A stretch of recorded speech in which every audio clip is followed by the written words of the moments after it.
Bismillahirrahmanirrahim. Assalamualaikum warahmatullahi wabarakatuh.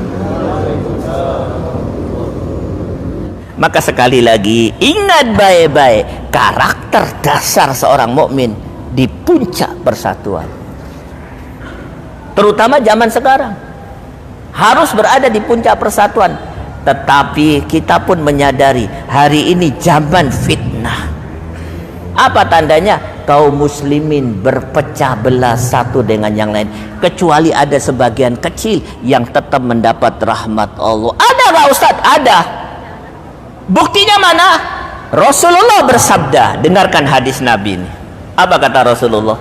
La tazalu ta'ifatum min ummati yuqatiluna 'alal haq la yadurruhum man khadalahum wala man khalafahum hatta taqumas-saah. Diriwayatkan oleh Muslim di dalam kitab Imarat dan diriwayatkan oleh Bukhari di dalam kitab Manaqib. Bukhari Muslim. Apa kata Rasulullah?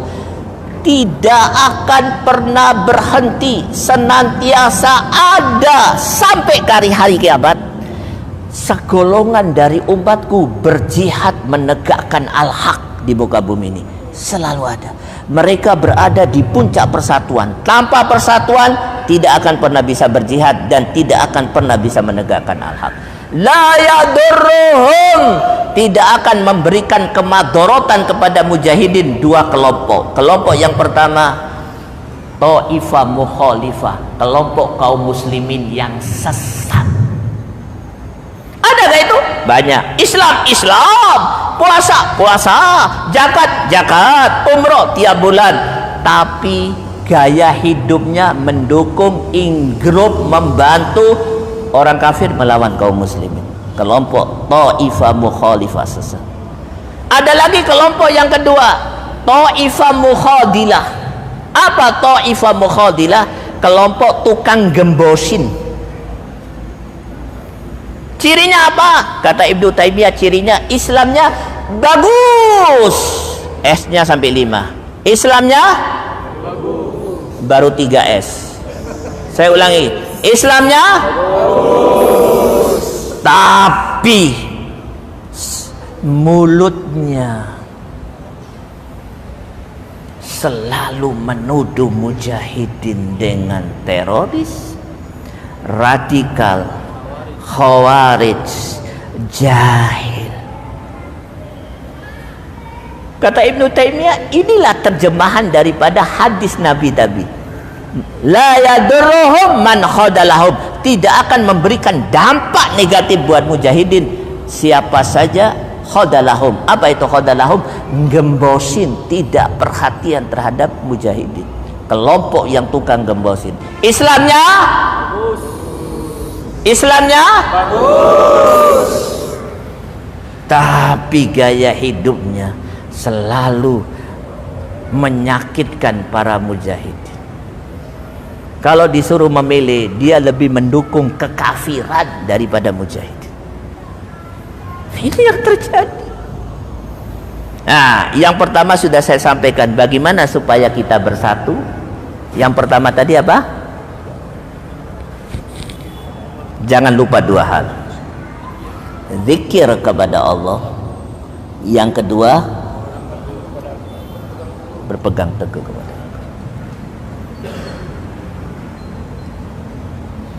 Ustaz, saya aktivis muslim. Bagus.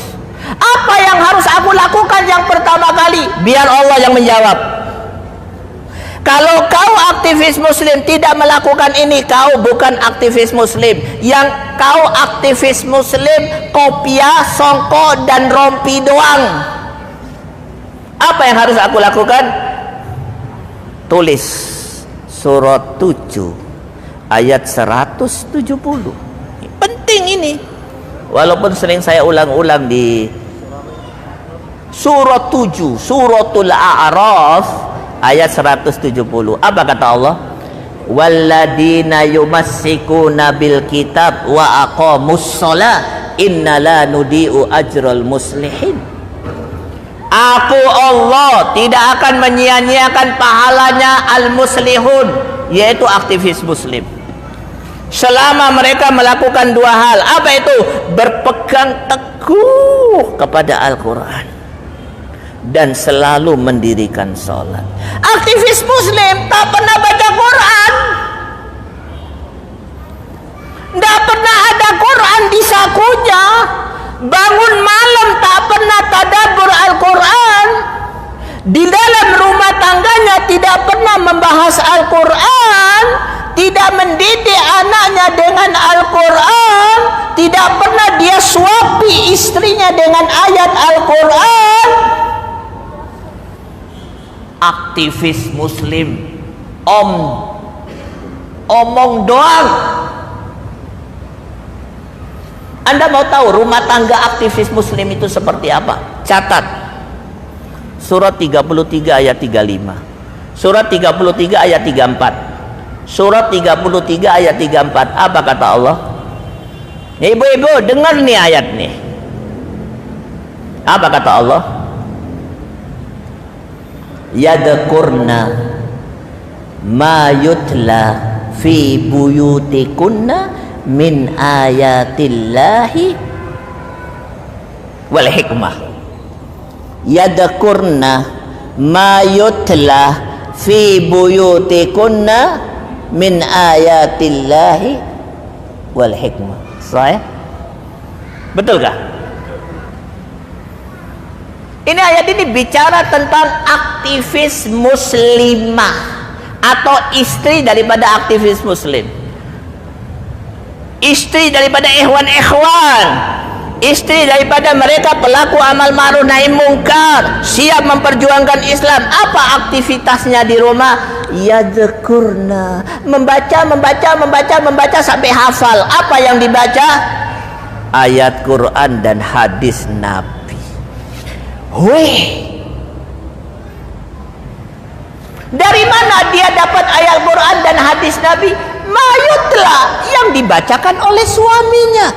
Ajib, suaminya membacakan Al-Quran dan hadis Nabi, dibaca-baca ulang oleh sang istri mengajarkan kepada anaknya, sang abang menyampaikan kepada adik, dari adik dimurojaah kepada bapak. Al-Quran mutar di rumah tangga tersebut. Ini rumah tangga yang diridhoi oleh Allah, rumah tangga yang islami. Jangan salah tentang definisi rumah tangga yang islami. Hari ini definisi kebanyakan kita salah. Rumah tangga yang islami adalah di ruangan tamu ada kaligrafi la ilaha illallah. Salah. Rumah tangga yang islami adalah sang suami jualan madu dan habas sauda. Salah. Rumah tangga yang islami, sang istri jualan kerudung dan minyak wangi. Salah. Dan rumah tangga yang islami, kalau mereka sakit dibekam dan diruqyah. Salah. Itu hanya bonus. Rumah tangga yang islami, Al-Quran berputar. Ini aktivis muslim. Banyak maaf, saya tidak omong doang. Saya perjalanan dalam hidup saya yang paling sering saya lakukan perjalanan dakwah. 30 tahun saya berjalan dakwah. Kalau saya masuk ke satu kota, pasti ke masjid. Yang paling sering ya, masjid. Dan selalu mengadakan kajian. Dan ketemu aktivis muslim. Akhirnya saya mengambil kesimpulan, aktivis muslim dalam hubungannya dengan Al-Quran banyak di bawah standar, kecuali sebagian kecil yang mendapat rahmat Allah. Iya apa tidak? Anda ngomong iya apa tidak, itu kenyataannya.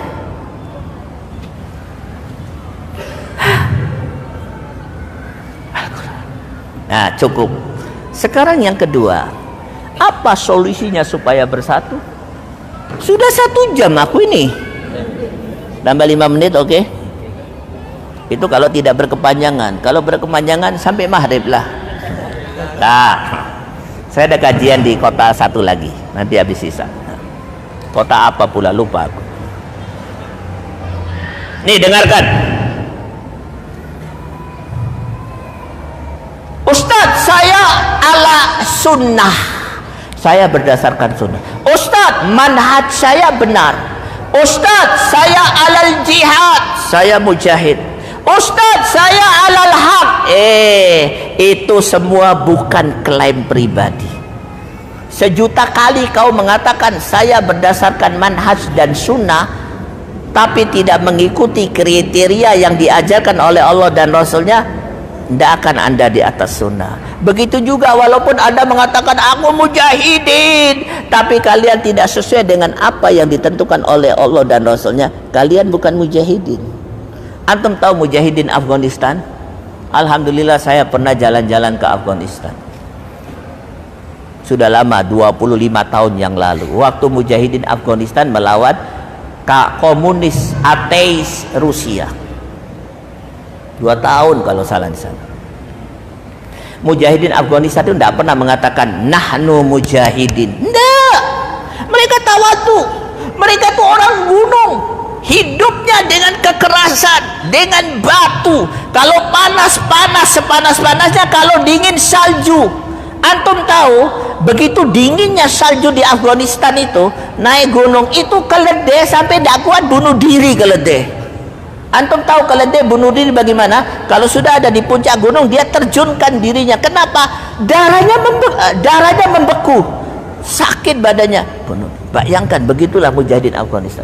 Tidak pernah mengatakan ana mujahid, tidak pernah. Tetapi dunia semua mengatakan Anda mujahidin. Kenapa? Tidak berdasarkan klaim. Oke, sekarang saya akan menyampaikan kepada Anda, siapa sih sebenarnya orang-orang yang sama dengan yang diinginkan oleh Rasulullah, sama dengan sahabat, alal manhaj, ala sunnah, alal haq? Siapa? Dengarkan, Imam Auza'i, seorang ulama tabi'in, mengatakan khamsun kana alaihi ashabin nabi walladina taba'uhum bi ihsan. Ada 5 perkara yang menjadi dasar berpijaknya para sahabat dan orang-orang yang mengikuti sahabat. Sahabat itu pasti benar, karena Allah sudah mengatakan di dalam surat 9 ayat 100, was-sabiqunal awwaluna minal muhajirin wal ansar walladina taba'uhum bi ihsan radhiyallahu an. Sahabat itu Allah ridho kepadanya dan siapa saja yang mengikuti. Nah, ciri sahabat ada 5, catat baik-baik. Yang pertama, ittiba'us sunnah, mengikuti sunnah Nabi. Nomor 1. Ustaz, saya ikut sahabat, saya pengikut salaf. Salaf itu sahabat pendahulu. Cirinya apa? Ittiba'us sunnah, nomor 1, betul. Yang kedua, ini nomor 2 penting sekali, imaratul masajid. Hatinya tertambat di masjid. Rumah dia adalah masjid. Rumah yang ada, rumah kedua. Rumah pertama masjid. Selalu ingin ke masjid. Sebelum adzan dia mendengar adzan di masjid. Sebelum adzan sudah masuk masjid, mendengar adzan di masjid. Orang pertama yang masuk masjid, orang terakhir yang keluar dari masjid. Hatinya tentram di masjid. Imaratul masajid. Ada seorang tabi'in, Masya Allah, 40 tahun tidak pernah mendengar suara adzan kecuali di masjid. Tidak pernah mendengar suara adzan kecuali 40 tahun berturut-turut. Sa'id bin Musayyaf. Sa'id itu mempunyai anak gadis. Anak gadisnya hafidhoh, alimah, ngerti ilmu agama, soleha, jamilah. Inginkah kau? Kalau ingin jangan keras-keras. Nah, anak gadisnya alimah, ngerti ilmu agama, ulama, hafidhoh, hafal Quran 30 juz, bersanad langsung kepada Rasulullah. Bapaknya tabi'in. Soleha, soleh, dan jamilah, terkenal cantik di kotanya. Dilamar oleh putra khalifah. menjadi berita masuk di TV, di mana-mana, di Facebook, di koran. Anak Said yang terkenal agama dan kecantikannya dilamar. Saya tidak mau sebut putra mahkota itu, anak khalifah yang terkenal. Apa yang terjadi? Ditolak oleh Said, menjadi berita nasional. Said, macam mana pula kau? Kenapa kau tolak? Apa kata Said? Aku tolak karena satu sebab. Aku tak tahu akhirat dia. Akhirat anakku aku tahu, tapi kepedulian sang putra mahkota terhadap akhirat aku tak tahu. Aku tidak mau korbankan akhirat anakku pada orang yang aku tidak tahu persepsi dia terhadap akhirat. Lebih bagus aku tolak.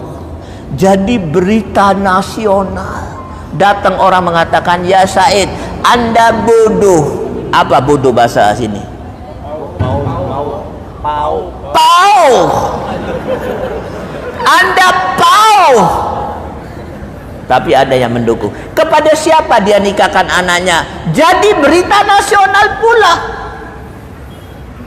Dia punya jamaah pengajian, selalu datang pagi, datang pertama kali, pulang terakhir. Pada waktu itu tidak pernah datang lagi. Ajib. Cari informasi, ternyata Said mendengar informasi jamaah pengajiannya meninggal istrinya. Maka Said datang ke rumahnya. Assalamualaikum. Siapa? Said. Said siapa? Said gurumu. Dibuka pintunya. Masya Allah, guruku datang. Iya, ada apa kau tidak dengar pengajian? Istriku meninggal. Oke, tidak usah sedih. Aku akan lamar kau. Loh, kepada siapa kau akan nikahkan aku? Aku akan nikahkan kau dengan wanita yang paling aku kenal dan aku tahu akhiratnya. Siapa itu guru? Anakku. Oh, anakmu. Semaput dia. Dan akhirnya dinikahkan malam itu juga. Nih aku nikahkan, kau ambil anakku. Assalamualaikum, aku pulang sendirian. Sederhana ya? Sederhana. Tak perlu, ya, apa namanya, tidak mendengar adzan kecuali di masjid 40 tahun. Yang kedua, yang ketiga, siapa yang ala sunnah alal manhaj tilawatil Quran, selalu membaca Al-Quran.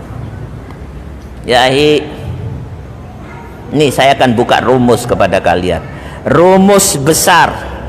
Barang siapa yang tak faham rumus ini, rugilah dia. Rumusnya apa Ustaz?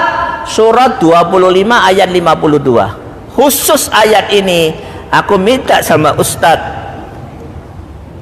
baca dengan suara Imam Sudais. Surah 25 ya, ayat Ustaz Ridho. Sebelum kau bertanya ayat, aku ingin bertanya dulu. Sudah punya istri kah? Oh, barakallahu fiik. Nah. Surat 25 ayat 52.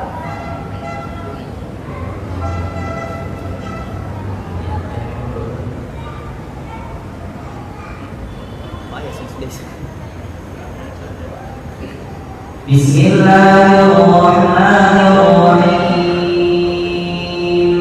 Fala tuti'il kafirin wajahidhum bihi jihadan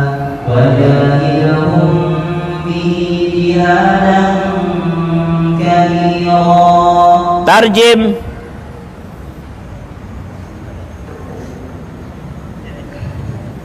Baca terjemah. Itu. Mentaati orang kafir dan berjihad terhadap orang kafir dengan jihad yang besar. Baca terjemahannya. Ada yang kurang satu kata. Ya. Maka janganlah kamu mengikuti orang kafir dan berjihadlah terhadap mereka dengan Al-Quran. Nah. Dengan jihad yang besar. Suaranya macam Imam Sudais kalau didengar dari jauh. Kan lumayan, ya? Apa kata Allah? Ada dua pekerjaan yang harus Anda lakukan dan kedua-duanya pekerjaan berat. tidak akan pernah bisa dilakukan kecuali orang yang istimewa. Yang pertama, jangan taat kepada kekafiran. Kenapa berat?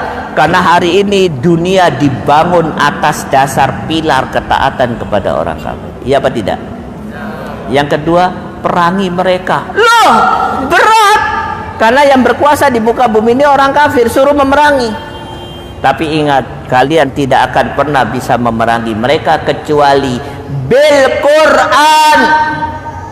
Yang bisa melakukan dua hal, tidak taat kepada orang kafir dan memerangi orang kafir, hanya orang-orang muslim, mukmin, mukminah yang di dalam dadanya ada Al-Quran. Quran nomor 3. Nomor 4, kita percepat, waktu sudah habis.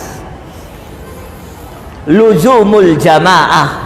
Nomor 4 cirinya, mereka yang mengikuti sahabat, yang mengikuti salafuna as-saleh, luzumul jamaah. Apa itu luzumul jamaah? Membina persatuan dengan sesama muslim, tidak memutus hubungan. Membina persatuan sesama muslim, tidak membenci orang muslim siapapun dia, walaupun ada kekurangannya, walaupun melakukan bid'ah-bid'ah kecil. Karena tidak ada muslim yang sempurna, termasuk kau tidak sempurna. Maka bina hubungan sesama orang yang tidak sempurna, bina hubungan. Yang dibenci hanya satu orang. Ini ada orang Islam yamurru alal muslim wala yusallim alaih. Ajib. Malaikat heran. Kenapa? Melihat, ini hadis Nabi, malaikat heran melihat orang muslim lewat kepada orang muslim yang lain tidak mengucapkan salam. Ajib. Kata malaikat, makhluk apa pula dia ini? Ada nggak makhluk seperti itu di kota ini? Ada. Ini hadis.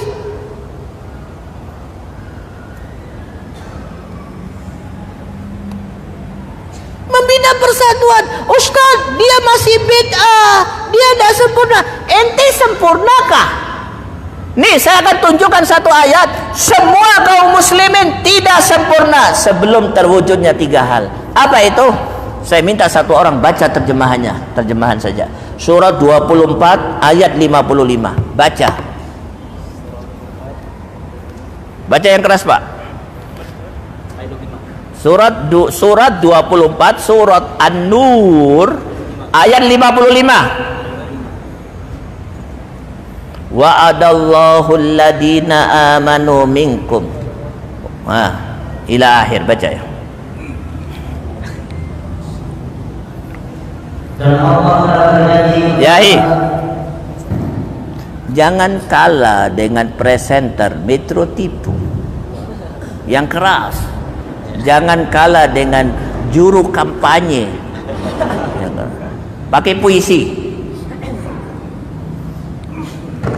Dan Allah telah berjanji kepada orang beriman di antara kamu dan Allah telah berjanji kepada orang beriman di antara kamu dan mengerjakan amalan-amalan yang soleh bahwa dia sungguh-sungguh akan menjadi mereka berkuasa di muka bumi sebagaimana dia telah menjadikan orang-orang seperti mereka berkuasa, dan sungguh dia akan menangguhkan bagi mereka agama yang telah diridhoinya untuk mereka, dan dia benar-benar akan memudahkan mereka sesudah mereka adalah telah menjadi anak sentosa.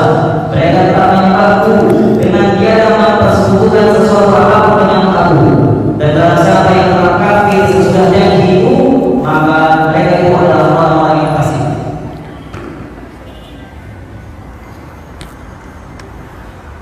Masya Allah ayat ini. Apa kata Allah? Saya baca kalimat terakhir. Ya'budunani wala yusriku nabi syai'an. Kalian akan bisa beribadah kepadaku dengan ibadah yang bagus, tidak dikotori oleh kesirikan sedikit pun. Syaratnya apa? Terwujud 3 hal. Dan 3 hal ini janji Allah. Mungkin 3 hal ini belum dipenuhi oleh Allah karena belum memenuhi syarat. Tapi kalau 3 hal ini terwujud, ya'budunani wala yusrika bi syai'an, kalian akan beribadah dengan baik tanpa dikotori kesirikan. Apa 3 hal itu? Yang pertama, al-istikhlaf. kaum muslimin berkuasa. Sudah berkuasa apa belum? Yang kedua, tamkinuddin, di atas kekuasaannya hukum Allah tegak.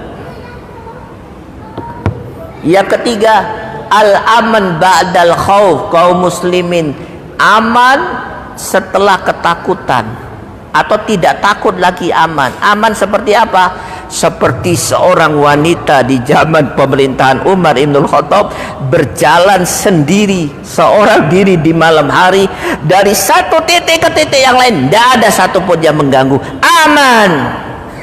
Kalau sudah terwujud itu, maka kalian akan sempurna semuanya, tidak dikotori kesyirikan. Maka selama itu tidak terwujud, jangan menganggap dirimu paling benar, yang lain salah. Akhirnya kalian tidak membina persatuan. Bina persatuan supaya bisa mewujudkan 3 hal. Begitu, bro. Kan begitu. Nomor 5, ini yang paling penting. Kau mengaku salafus soleh, pengikut salafus soleh namanya salafi, pengikut Muhammad namanya Muhammadi, mengikuti manhaj, mengikuti sunnah. Syaratnya yang kelima, berjihad di jalan Allah. Mengaku mengikuti sunnah tapi bencinya terhadap mujahidin, musibah ya. Kalau ada mujahidin dikatakan bodoh. Nah, ini bukan alal manhaj. Maka iman fidin rahimakumullah. Jadi apa maksudnya Ustadz? Akan bersatu kaum muslimin kalau didasarkan seluruhnya pada 5 hal tadi. Saya ulangi, mengikuti sunnah, ittiba'us sunnah, tilawatil Quran, imaratul masajid, memakmurkan masjid, luzumul jamaah bersatu, dan jihad fisabilillah. Mungkin itu saja yang bisa saya sampaikan. Jelas apa yang saya sampaikan? Faham? Maka nasihat saya, nanti malam tak usah pegang HP, makan sedikit, tak usah tidur. Ayat yang sudah kalian tulis diulang-ulang. Siap? Karena sebaik-baik orang yang mendatangi pengajian sampai rumah diulang-ulang, ya, dihafalkan, difahami, ajarkan kepada yang lain. Ya. Mungkin itu saja. Mudah-mudahan apa yang saya sampaikan memberikan manfaat bagi diri saya juga buat anda sekalian. Aku qauli hada wa astaghfirullahi li wa lakum wa lisairil muslimina min kulli dambin fastaghfiru innahu huwal ghafurur rahim. Selanjutnya saya serahkan kepada Raisul Majlis. Assalamualaikum warahmatullahi wabarakatuh. Siapa yang bertanya? Give mic. Ini mic saya. Biar saya pakai ini.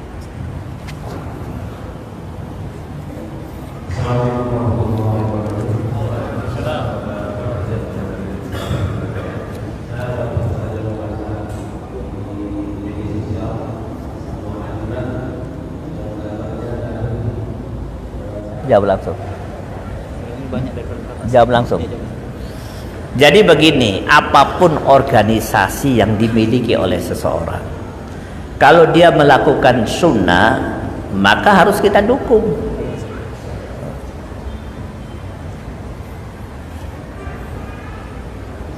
Harus kita bersatu dengan dia, karena dia ala sunnah. Tapi dengan syarat 5 tadi. Paham ya? Apapun organisasinya, karena organisasi itu kan hanya organisasi dibentuk untuk mencapai tujuan. Kalau dia ala sunnah kita ikut. Paham tuh? Nah, tetapi walaupun tampilannya istimewa, organisasi istimewa, tapi tidak ala sunnah, sebaiknya tidak usah bergabung. Boleh kita dekati untuk memberi nasihat. Paham ya? Memberi nasihat, setelah dia baik, mari kita bina hubungan. Boleh bersatu untuk memperbaiki mereka. Paham tuh? Adapun NO itu ala sunnah atau bid'ah, saya tidak bisa berkomentar sebelum saya selidiki. Karena carut marut di Indonesia sekarang ini. Paham ya? Kita tidak bisa mengomentari orang dari jauh sebelum kita masuk baca ADART-nya dan lain sebagainya. Tapi saya berkeyakinan ada orang-orang lurus di organisasi tersebut. Paham ya? Paham ya? Masih ada orang-orang yang lurus. Adapun lebih mendalam lagi saya tak bisa berkomentar karena saya tidak menyelidiki. Saya tidak mau berkata pada sesuatu yang tidak faham padanya. Tetapi satu hal yang perlu saya sampaikan kepada Anda, apapun tampilan seseorang, apapun organisasinya, kalau dia ala sunnah, bagus. Harus kita jalan beriring dengan mereka. Begitu saya. Cukup ya. Barakallahu fikum. Bagaimana pendapat Ustaz bahwa jihad yang utama pada saat ini adalah jihad menuntut ilmu? Jihad apa? Menuntut ilmu. Naam. Ittafaqal ulama, ittafaqal al-fuqaha.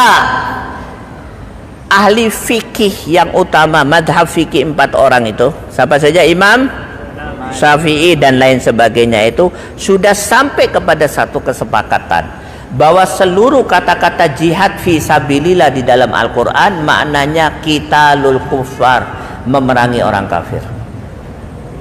Maka jangan diartikan macam-macam. Jihad tolabul ilm, jihad kalimah, jihad ekonomi, jihad apa lagi? Hawa nafsu tak boleh. Mana jihad dalam Al-Quran itu qitalul kuffar. Kalau digabung dengan kalimat fisabilillah ya, memerangi orang kafir dan mempersiapkan diri untuk itu. Ini mazhab, 4 mazhab. Jangan ditambah macam-macam. Hari ini ada orang nambah-nambah jihad ekonomi, jihad kalimah. Ya, tidak bisa dibenarkan. Paham Tom? Nah, kenapa muncul itu? Karena semangat mereka untuk berjihad tapi tak mampu atau tak tahu caranya. Maka mereka berusaha untuk mengatakan apa yang dilakukan jihad. Mudah-mudahan khair. Tapi mana jihad yang sebenarnya? Bukan itu. Paham tuh? Nah, tentang tolabul ilm saya sarankan, tidak perlu saya ulang, didengarkan ceramah saya di Masjid Al-Jihad kemarin. Apa ada videonya kah? Ada ya? Nah, itu saya akan di situ saya bahas ada satu kesalahan pemahaman subhat tentang menuntut ilmu yang dikeluarkan oleh beberapa orang. Tak perlu saya jelaskan, tinggal dibuka saja. Bisa dibuka? Masih bisa. Oke. Baik Ustaz, selanjutnya Assalamualaikum Ustaz. Saya mau bertanya, ada sebagian firqah yang mengatakan bahwa mereka lah yang benar-benar bermanfaat salah, tapi suka mentahdir saudaranya. Pertanyaannya, apakah tahdir ini sifat para salaf? Karena mereka yakin kelompok mereka lah yang paling benar dan paling salah. Naam. Sudah saya jelaskan tadi syaratnya. Dan wallahi dengan segala pemahaman saya yang rendah tentang Islam dan sejarah sahabat, saya tidak mendapatkan sahabat saling mentahdir. Yang saya dapatkan sahabat saling bersatu. Saya tinggal di kota Surabaya 20 tahun yang lalu, ada teman saya bikin seminar. Antum tahu judulnya apa? Melihat, meneliti kelemahan organisasi Islam. Organisasi tersebut ini. Saya bilang sama teman saya yang ngadakan acara, kenapa kau buat acara itu melihat kelemahan? Mestinya diganti melihat kelebihan organisasi-organisasi ini supaya bersatu.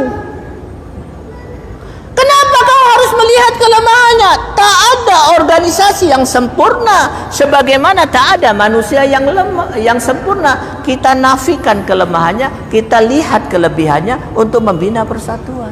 Jadi saya mengambil satu kesimpulan, tahdir ini adalah bid'ah yang paling besar yang dilakukan oleh mereka-mereka yang kadang menganggap dirinya tidak pernah melakukan bid'ah. Justru bid'ah paling besar. Wallahu a'lam bishawab. Dan apa yang terjadi akibat tahdir?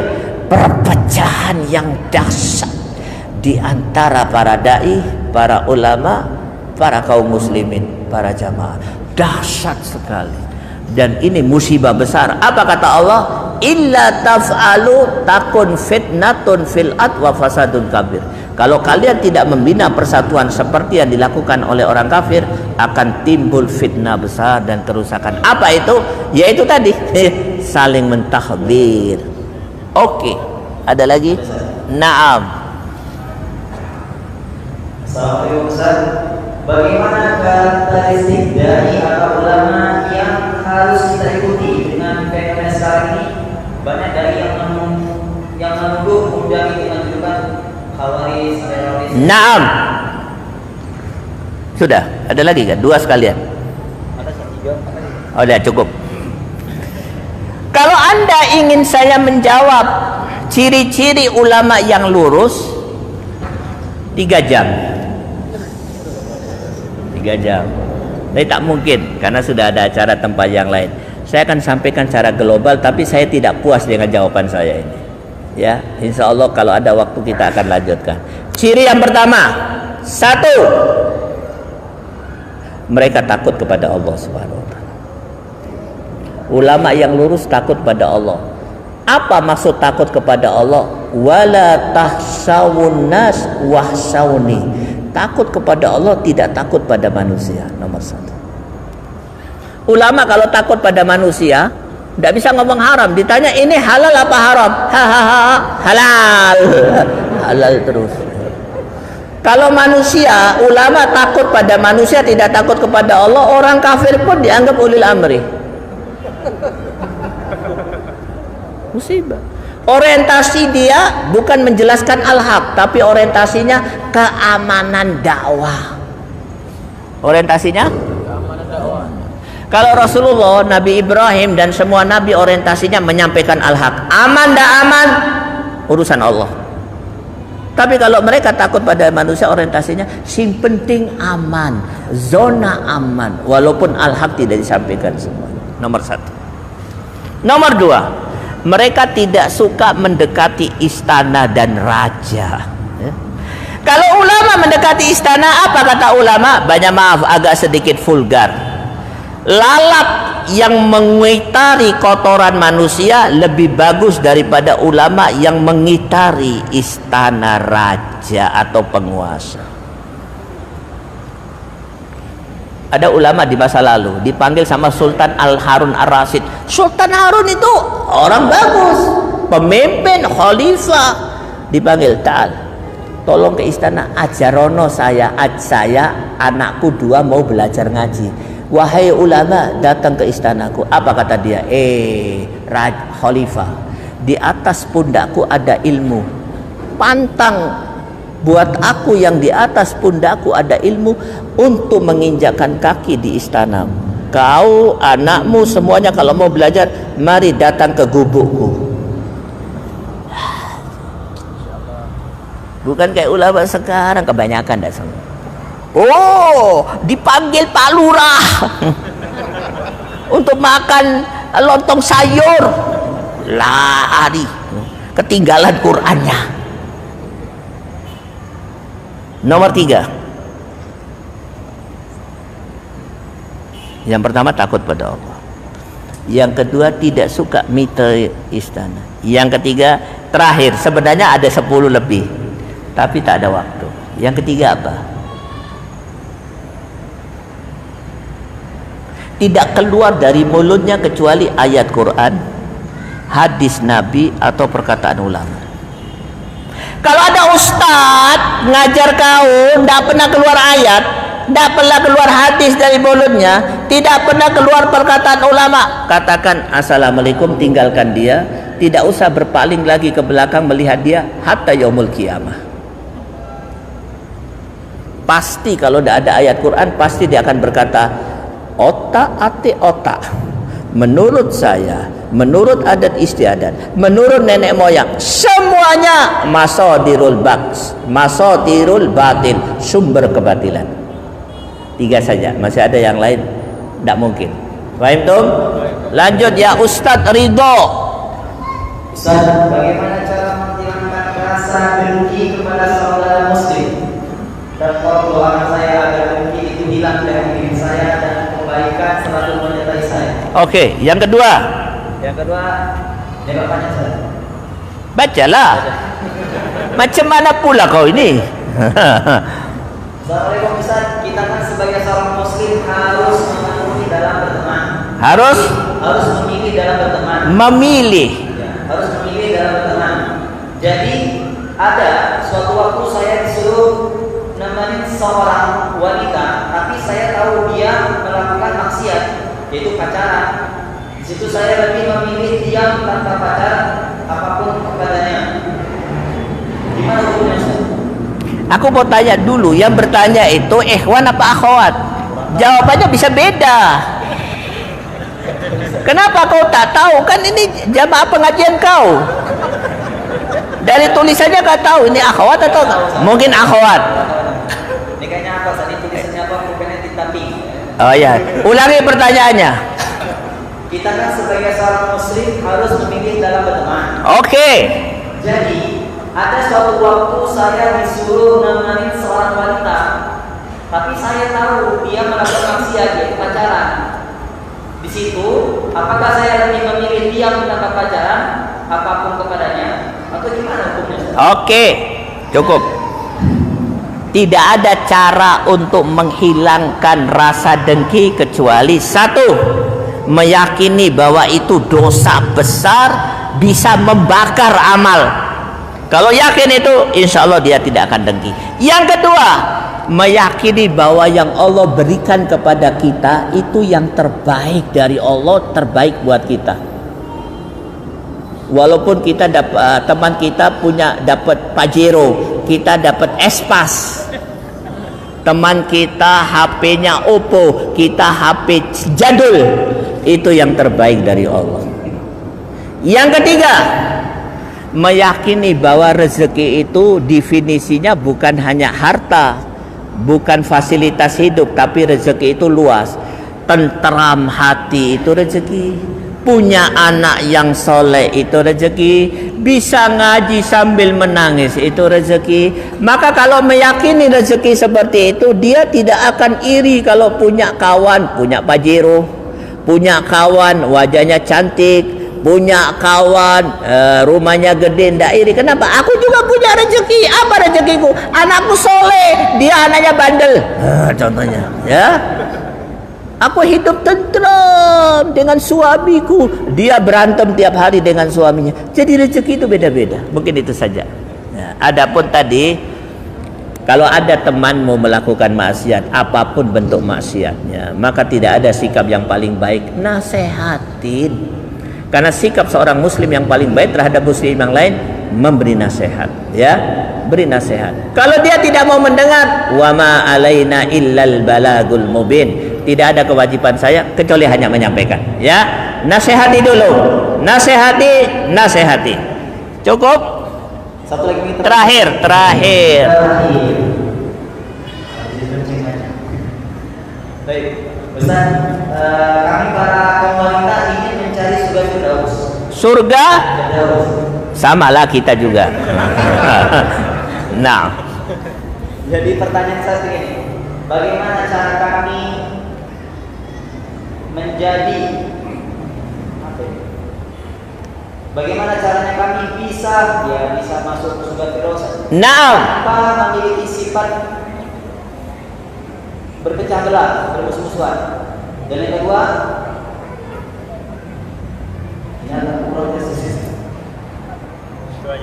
Itu adalah kayaknya kurang jelas. Apa bacaan? Oke lah. Oke. Ustadz, kami mau masuk Jannatul Firdaus. Bagaimana caranya? Dengarkan, Rasulullah mengajarkan. Saya akan sampaikan dua cara untuk sampai ke Firdaus. Satu dari Rasulullah, yang kedua dari Allah. Dari Rasulullah dulu, baru yang utama dari Allah. Dari Rasulullah, apa kata Rasulullah? Idza shallatil mar'a khamsaha wa shoma shaumaha wa hafidat farjaha wa ata'at zawjaha qila dakhuli jannah min ayyi babin syi'ti au kama qol.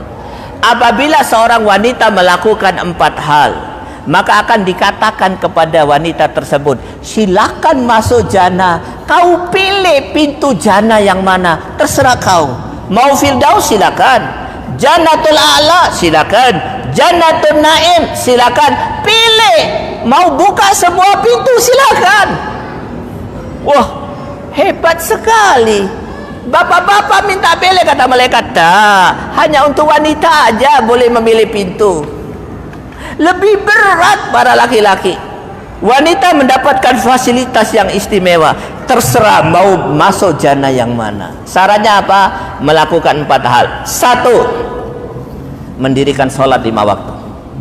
2, puasa Ramadan, saumu Ramadan. 3, menutup aurat. 4, taat kepada suami.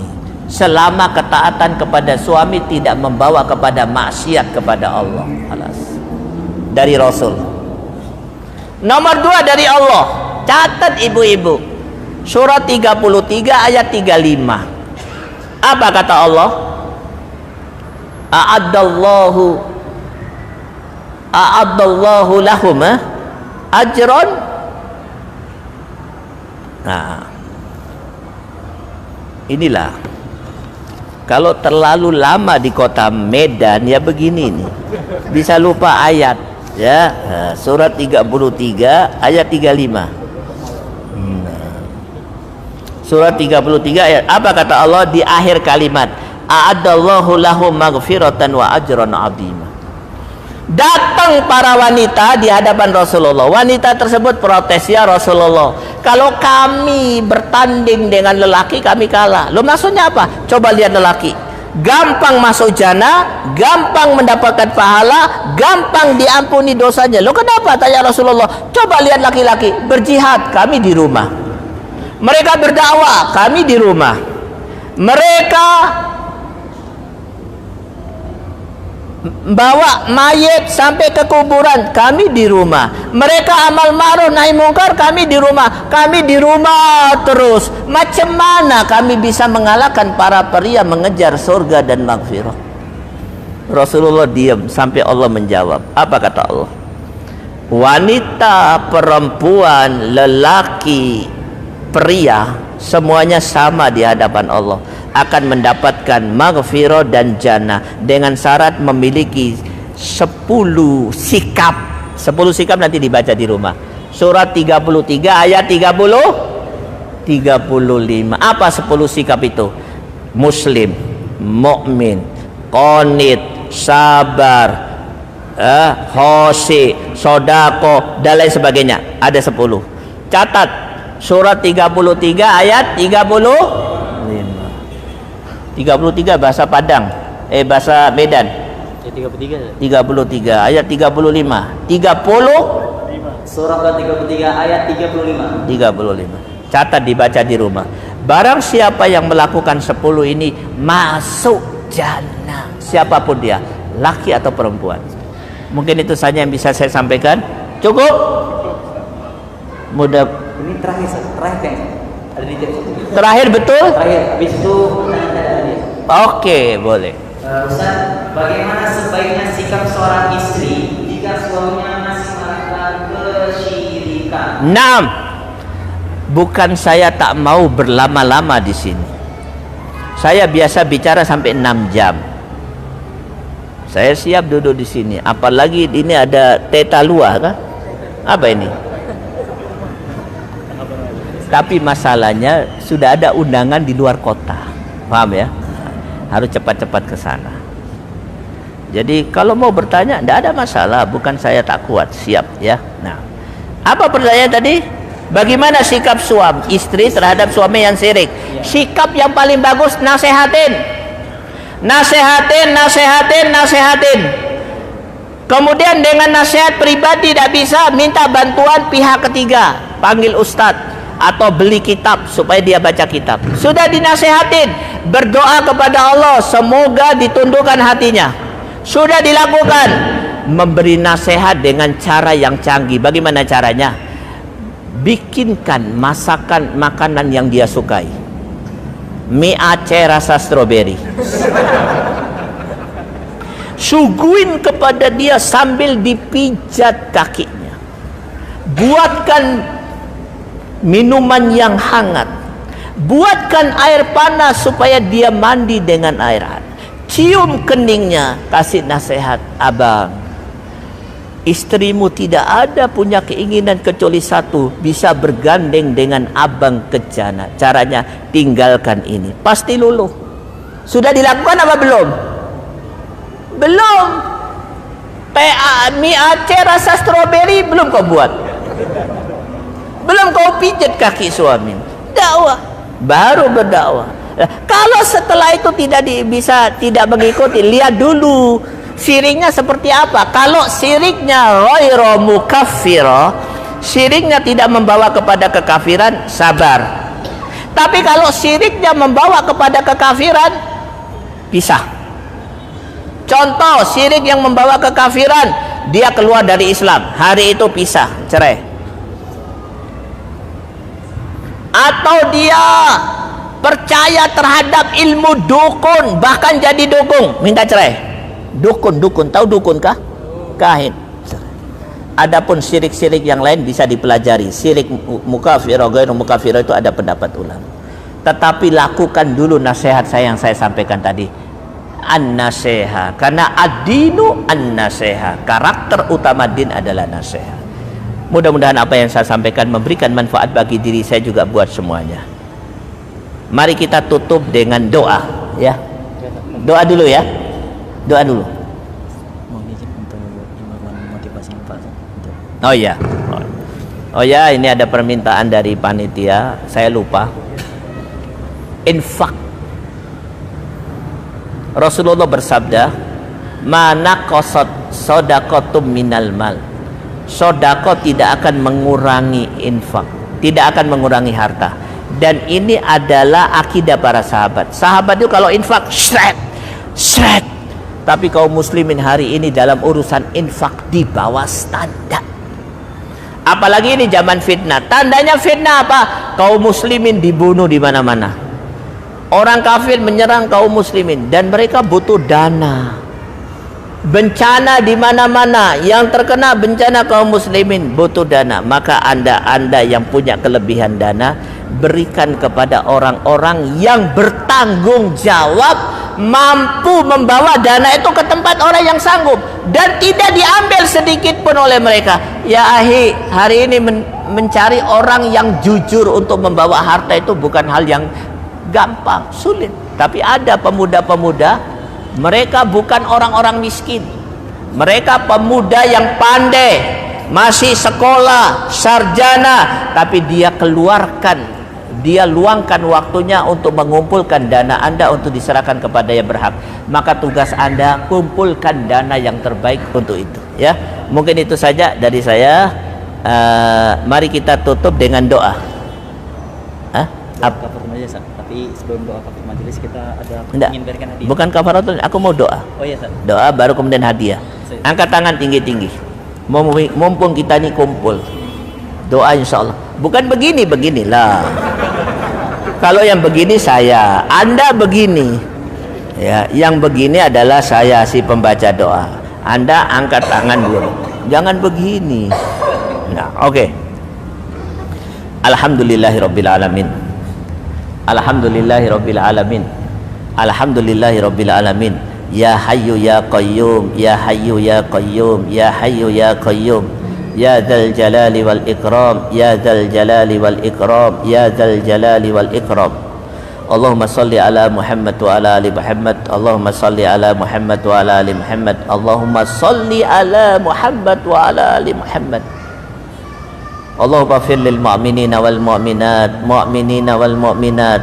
Allahumma ighfir lil mu'minina wal mu'minat, muslimina wal muslimat, wa alif baina qulubihim wahdihim subulas salam wa akhrijhum minadh dhulumati ilan nur wa jannibhumul fawahisha ma dhahara minha wa ma batan wa barik lahum fi asma'ihim wa absarihim ma abqaitahum waj'alhum syakirina li ni'amik musnina bihi alaika biliha wa atmimha alaihim ya rabbal alamin. Allahumma ansur kitabaka wa dinaka wa ibadakal mu'minin. Allahumma addi bil kuffara wal munafikin alladina yasudduna an sabilik wa yubaddiluna dinak wa yu'aduna al mu'minin. Allahumma ansur mujahidina wal muslimina wal mustada'afina fi Palestin wa fi Suriah wa fi Afghanistan wa fi Amerika wa fi Asia wa fi Afrika wa fi baladina hada Indonesia wa fi kulli makan wa fi kulli zaman. Rabbana la tuzigh qulubana ba'da idh hadaitana wa hab lana min ladunka rahmah innaka antal wahhab. Allahumma inna nas'aluka husnal khatimah. Allahumma arzuqna taubatan nasuhan qabla al-maut Allahumma ya muqallibal qulub sabbit qulubana ala dinik. Allahumma alif baina qulubina kama alafta baina qulubil muhajirin wal ansar. Allahumma inna nas'aluka Allahumma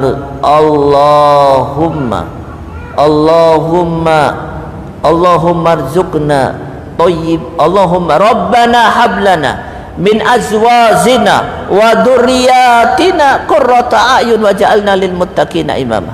Rabbana hablana minas solihin. Rabbana hablana min ladunka dzurriyyatan thayyibatan innakas sami'ud du'a. Rabbana atina fid dunya hasanah wa fil akhirati hasanah wa qina adzabannar. Subhana rabbika rabbil izzati amma yasifun wa salamun alal mursalin walhamdulillahi rabbil alamin. Selanjutnya saya serahkan pada Raisul Jalasa. Wassalamualaikum warahmatullahi wabarakatuh.